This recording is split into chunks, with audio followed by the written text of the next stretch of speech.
yang perlu kita jaga perasaan Allah, bukan perasaan makhluk. Kecuali perasaan makhluk ini memang Allah yang nyuruh. Kita jaga tuh perasaannya. Ihfazillah yahfazka. Kalau kita jaga perasaan Allah, kita gak pernah ngecewain Allah. Allah gak bakalan ngecewain kita, gak mungkin. Jadi kalau kita sering kecewa, ini karena kita sering ngecewain Allah juga. Aku tergantung prasangka hambaku kepadaku. Jadi jangan ngecewain Allah, ya Allah saya tidak akan mengecewakan engkau. Allah gak akan mungkin ngecewain kita. Mustahil. Manusia aja ada yang kayak gitu, gak mau ngecewain kita karena kita gak pernah ngecewain dia. Dia jaga banget tuh nama baik kita atau amanah kita, kepercayaan kita, dia jaga banget. Apalagi Allah. Jaga Allah, Allah jaga kamu. Jaga Allah, Allah menyertaimu kemanapun kamu pergi. Kalau ada manusia pengen menjatuhkan kamu gak akan jatuh kecuali dengan izin Allah. Ada manusia yang pengen mengangkat kamu tidak akan menjadi terangkat, menjadi lebih mulia kecuali dengan seizin Allah. Jadi kalau kita kadang-kadang ada cemburu dan itu manusiawi, sifat dasar kita. Cemburu ngelihat ada orang lain yang mungkin kayak lebih diapresiasi dari kita. Nah caranya jangan menghalangi dia, jangan ngejelek-jelekin dia, malah makin jelek kitanya. Jangan juga memamerkan kebaikan kita. Caranya gimana? Ya udah, caper aja ke Allah yang Maha meninggikan derajat hamba-hambanya. Lakuin lagi kebaikan yang banyak. Gak apa-apa manusia gak tahu. Makin manusia gak tahu, makin Allah senang tuh. Akhirnya Allah angkat. Dan itulah yang terjadi kepada Luqman. Itu yang terjadi kepada Uwais. Itu yang terjadi kepada hamba-hamba yang tidak dikenal namanya. Jadi pelajaran pertama dari Luqman, belajar ikhlas. Orang ikhlas tuh gak akan rugi. Kalau kita berpikir, oh gara-gara saya ikhlas gak ada yang tahu, saya jadi kayak gini nih. Enggak. Karena Allah Maha tahu. Kecuali kita berdagangnya bukan dengan Allah, transaksinya dengan manusia. Tapi bukan berarti ketika seseorang mensyiarkan satu kebaikan itu dia gak ikhlas ya. Ini bukan untuk menjudge orang lain. Lagi-lagi taklim saya selalu ada catatan, kita belajar untuk memperbaiki diri. Bukan belajar untuk memperbaiki orang lain. Sehingga ketika kita mendapatkan satu ilmu, jangan pakai untuk jadi kaca pembesar, pakai untuk jadi cermin. Jangan pernah mengambil ilmu dari satu taklim untuk jadi kaca pembesar, melihat kekurangan orang lain. Tapi jadikan itu cermin untuk melihat kekurangan diri kita. Kalau ada orang lain yang mentampakkan satu amal solih, kita husnuzon. Oh berarti niat dia pengen syiar. Sehingga dengan syiar ada yang niru, akhirnya dia dapat pahala dari orang yang meniru, kan gitu kan ya. Tapi kalau kita, tinggal kita yang paling tahu isi hati kita. Kalau riya, kita istighfar. Kalau syiar, kita lanjutkan. Kita hanya perlu mengintrospeksi diri. Ini riya apa syiar ya? Ini karena Allah atau karena manusia? Kita lebih tahu. Tapi kalau orang lain, iltamis li akhika alfa uzrin. Carilah untuk saudaramu 1000 alasan yang baik. Oh mungkin. Kayak misalnya terakhir dalam 2 tahun terakhir, walaupun bukan cuma satu orang, ini salah satunya nih, Muzammil mensyiarkan tilawah Al-Quran, diposting di Instagram. Tilawah Al-Quran itu santai, bisa tilawah sambil main, sambil ngapain, termasuk lagi sholat gitu ya, dengan pakaian yang biasa aja, terus anak ITB. Syiar nih, akhirnya alhamdulillah banyak juga anak-anak SMA lagi istirahat di sekolahnya, baca Quran, posting juga. Sampai terakhir ada siapa tuh yang gimbal ya, baca Quran gimbal, anaknya kayak reggae banget lah, anak reggae tapi tilawahnya keren gitu kan ya. Ini berkembang terus nih trennya. Berarti kalau niat Muzammil dulu adalah syiar, man sanna sunnatan hasanah, siapa yang mencontohkan suatu contoh yang baik, maka dia dapat pahala dari orang yang mencontohinya tanpa mengurangi pahala mereka. Sebaliknya juga, dulu mungkin kita ngelakuin satu keburukan ditiru oleh orang lain.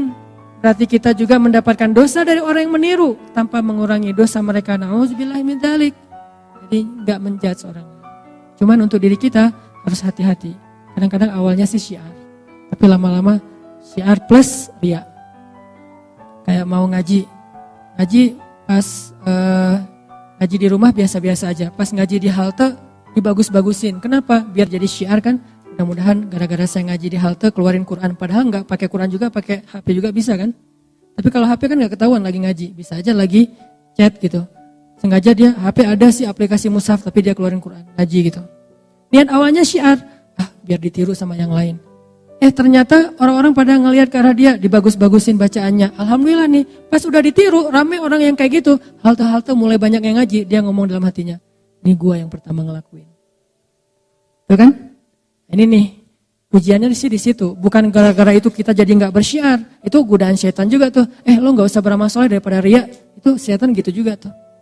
Lo mending kalau ngaji biasa-biasa aja deh daripada ntar dibilang suaranya bagus. Oh iya ya udah. Bismillahirrahmanirrahim. Alhamdulillahirabbil alamin. Ustaz, kenapa ngajinya gitu? Takut riya. Enggak gitu-gitu amat sih. Itu juga jebakan setan. Dah, udah ngajinya biasa-biasa aja. Ada yang ngajinya bagus. Kayak dia doang yang bisa ngaji bagus. Gua sebetulnya bisa, tapi gua mah ikhlas. Riya juga kan ya? Sama aja sebetulnya.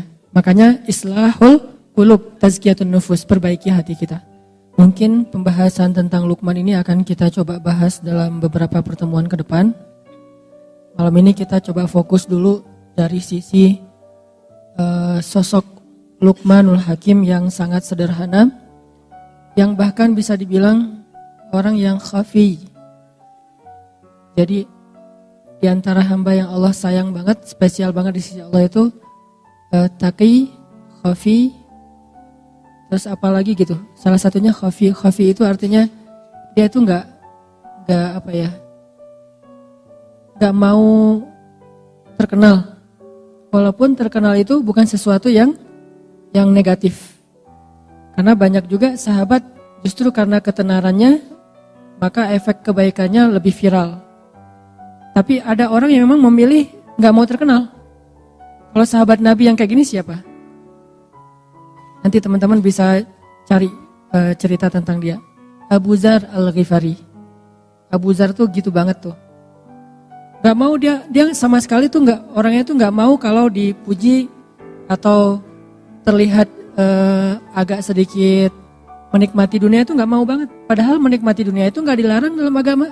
Tapi dia memilih jalannya sendiri yang memang pengen khafi banget, pengen uzlah, pengen menyendiri gitu. Itulah Luqman. Dia nggak menjadi orang yang tampil, tetapi Allah Subhanahu Wa Taala Maha Tahu. Makanya bukan berarti kita nggak boleh tampil sama sekali, nggak. Kadang seorang mukmin harus menampilkan kebaikan agamanya supaya orang-orang menghargai agama Allah. Kayak Utsman bin Affan. Utsman itu kan orangnya menampilkan ya satu yang baik-baik dari agama, kayak penampilan menariknya. Dia pakai jubah yang khas gitu milik Utsman. Gak mungkin ketukar sama yang lain karena gak standar jubahnya. Sendalnya tuh pasti bukan sendal jepit. Pasti sendalnya itu sibetiyah, bukan na'al. Kalau na'al semua sahabat pakai na'al. Tapi kalau yang sibetiyah cuma beberapa orang yang pakai sendal dengan merek sibetiyah. Nah itu salah satunya Utsman. Sehingga kalau Utsman jalan, orang-orang pada ngelihat, wah penampilan Utsman. Terus pas Utsman ketemu Nabi memperlakukan Utsman beda sama sahabat yang lainnya. Ketemu sahabat lain Nabi biasa-biasa aja, bajunya nggak terlalu rapi, nggak apa-apa. Tapi giliran yang datang Utsman, Nabi rapi-rapi langsung, udah rapi baru Utsman boleh masuk. Jadi boleh terkenal, boleh tampil, boleh syiar, tapi kita lagi bukan belajar tentang bab itu. Kita lagi belajar bab, kadang memang ada kondisi yang kita harus menahan diri walaupun nggak diketahui orang. Ada kondisi di mana kita lagi belajar ikhlas, bukan belajar syiar. Syiar itu gampang. Malah kalau kita udah terlatih dengan ikhlas, kita syiar itu lebih keren lagi. Tapi kalau belum terlatih dengan ikhlas, syiar itu bisa jadi jebakan buat diri kita sendiri. Makanya ngomongin syiar itu gampang, semua orang bisa ngelakuin. Tapi ikhlas dalam syiar ini susah banget nih, luar biasa.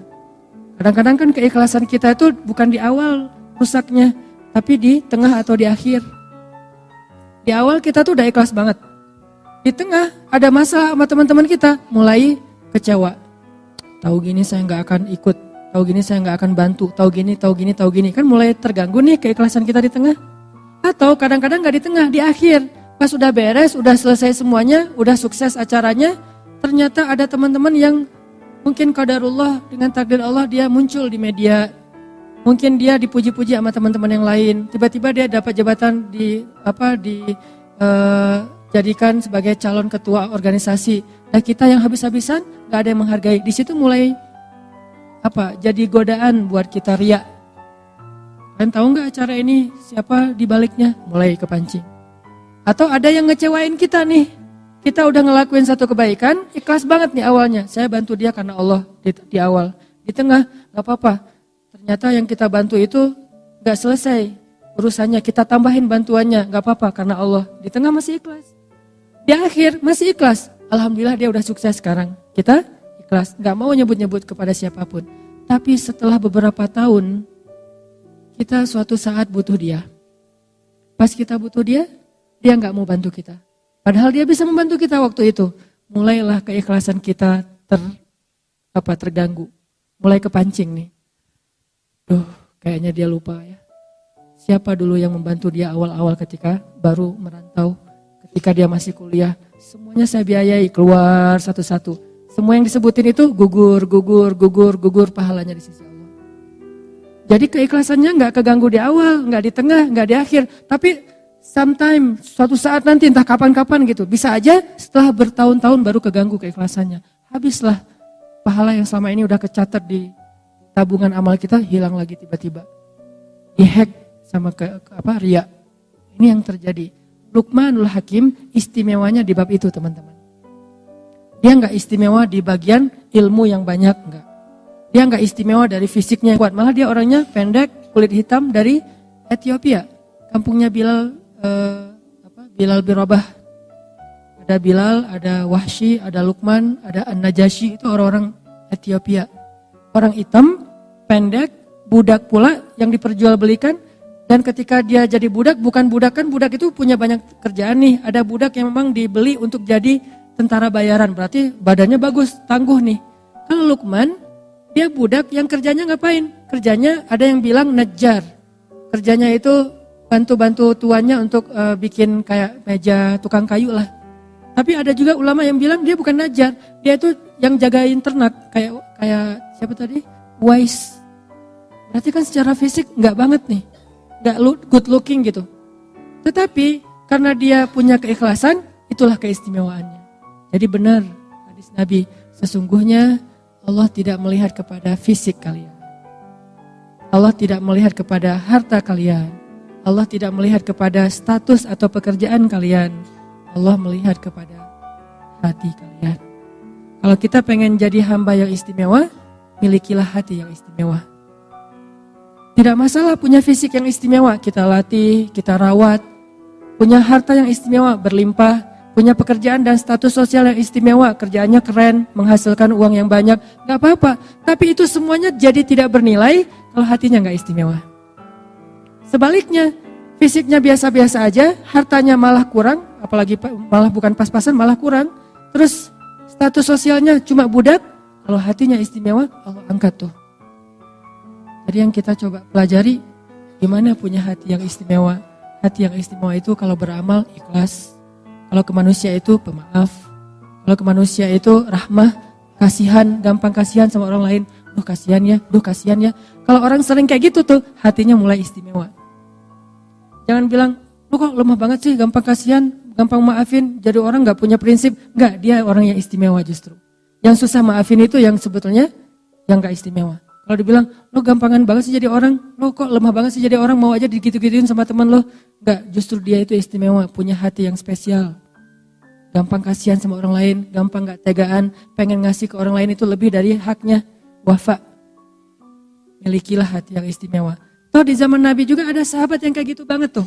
Yang saya sering mention tentang beliau. Sahabat yang ibadahnya biasa-biasa aja. Cuman standar lah salat wajib, gak ada yang sunnah yang istimewa. Terus sedekahnya biasa-biasa aja, cuman bahkan gak bisa berzakat karena bukan orang kaya. Jihad biasa-biasa aja, bukan mujahid yang keren kayak Khalid bin Walid. Terus keistimewaannya apa sampai Nabi bilang dia itu ahli surga. Kenapa? Karena dia hatinya bersih. Dia tuh gak pernah dengki sama orang lain. Saya pernah bawa umroh jamaah sekitar 30 orang satu rombongan. Macam-macam kan jamaah teh. Ada yang kaya raya umrohnya 3 bulan sekali. Ada yang setahun bisa umroh sampai 6 kali, sampai 7 kali gitu. Umroh kayak ke pasar baru. PT umroh. Lagi bete sama suami daftar umroh. Gitu banget. Daftar umroh gara-gara bete sama suami. Saking kayaknya nih. Ada yang umrohnya tuh karena memang nabung sekian lama. Ada yang umrohnya itu diumrohin.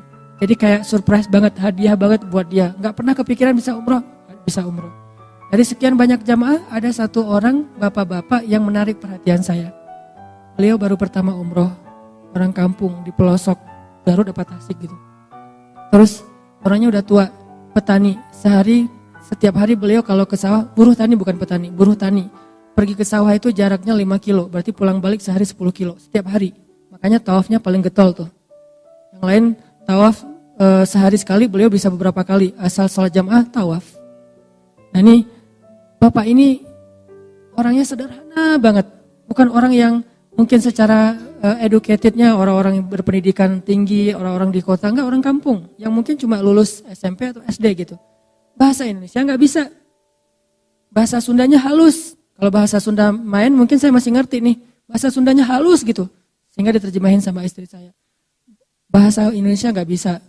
Terus orangnya diem, senyum. Senyum tuh setiap hari.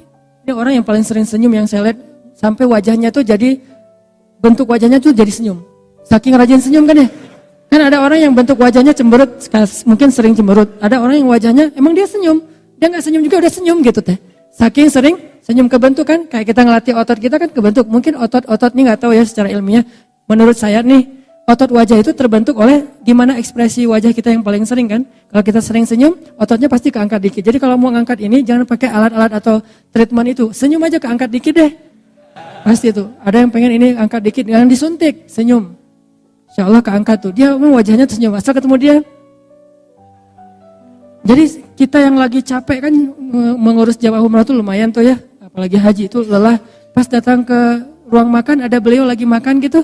Senyum, langsung hilang lelahnya. Ini luar biasa nih. Hampir seperti melihat pasangan, hampir ya, nggak sama. Kalau sama bahaya nanti saya di demo. Hampir seperti melihat pasangan. Memang melihat pasangan beda sih, istimewa. Ini hampir gitu. Kalau belum yang pernah ngerasain melihat pasangan, lihat dia aja cukup lah. Senyum, langsung, Pak gimana Pak? Ngobrol. Alhamdulillah gitu. Dia tawaf sehari beberapa kali nggak pernah ngomong. Kalau yang lain-lain kan pulang, alhamdulillah cium hajar aswad. Dia udah berapa kali cium hajar aswad, diam-diam aja. Dan ada orang yang dapat nih kamar dia tuh berempat, ambil yang kuat, 4 orang satu kamar. Dia dikasih yang bed tambahan. Jadi bukan bed yang udah ada di kamar, jadi dia dikasih extra bed gitu yang bednya lebih kecil, terus pair gitu bukan dia pair gitu yang nggak enak badannya, tapi dia nggak pernah, padahal dia bayarnya sama. Dia bayar dari tabungan dia sekian lama, bayarnya sama tapi nggak pernah komplain, nggak pernah ngeluh. Wah ini orang ridho banget, tawadu banget, qanaah banget, dan hatinya bersih. Pas terakhir saya ngelihat dia happy aja terus, umrohnya sendiri, yang lain berpasangan semua kan, kecuali dia sendiri yang sendiri sama beberapa orang. Nggak banyak sih yang sendiri, tapi dia bisa dibilang sering ngeliat orang berduaan sama pasangannya, tawaf berdua, itikaf berdua kan, umroh kalau berdua kan keren banget ya. Tilawah, bahkan di Masjidil Haram itu by the way ya, ada soft khusus untuk pasangan. Gak tahu kan? Promo. Ada soft di Masjidil Haram ya, itu khusus buat couple. Kalau bukan pasangan gak boleh masuk ke area itu. Tanya, pasangan? Ya. Oh iya masuk. Kita bisa sholat di sebelah kita itu istri kita loh. Itu keren banget tuh. Gimana caranya? Emang dibikin soft tuh modelnya sampai di sebelah memang istri. Jadi kita sholat.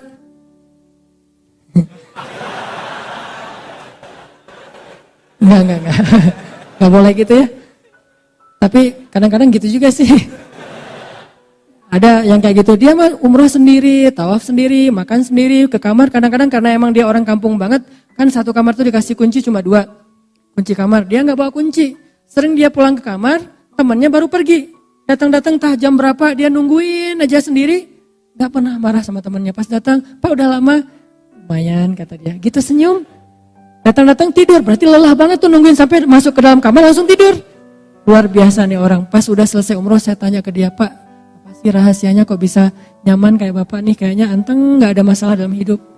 Ya terima aja apa yang Allah kasih, gitu doang. Ridho, ini hal yang paling berharga yang saya belajar dari dia. Ridho. Apapun yang Allah kasih, yang terjadi dalam hidup kita hari ini itu pemberian Allah, terima aja lah. Kalau kita terima pasti bahagia. Karena kalau kita gak terima dikasih sebanyak apapun gak bahagia. Sesederhana itu. Ini yang panjang omongan saya nih, dia cuma segitu doang. Terima aja apa yang Allah kasih. Segitu. Saya panjangin jadi teridolah apalah, jadi teori lah ya. Saya yang menteorikan itu, nggak bisa kayak gitu. Beliau sederhana tapi bisa. Nah, ada orang yang istimewanya bukan fisik, bukan harta, bukan status sosial, istimewanya hati. Itulah Luqmanul Hakim. Mudah-mudahan kita diberikan hati seperti itu, sehingga Allah Subhanahu Wa Taala mencintai kita karena melihat hati kita yang insya Allah tidak pernah dengki kepada orang lain, nggak pernah dengki kepada teman kita yang duluan ke pelaminan, biasa aja.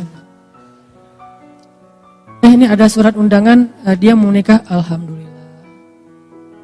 Ya, lama-lama diam-diam aja sih, tiba-tiba terjun dari jembatan.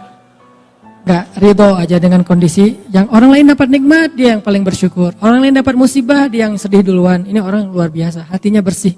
Luqmanul Hakim.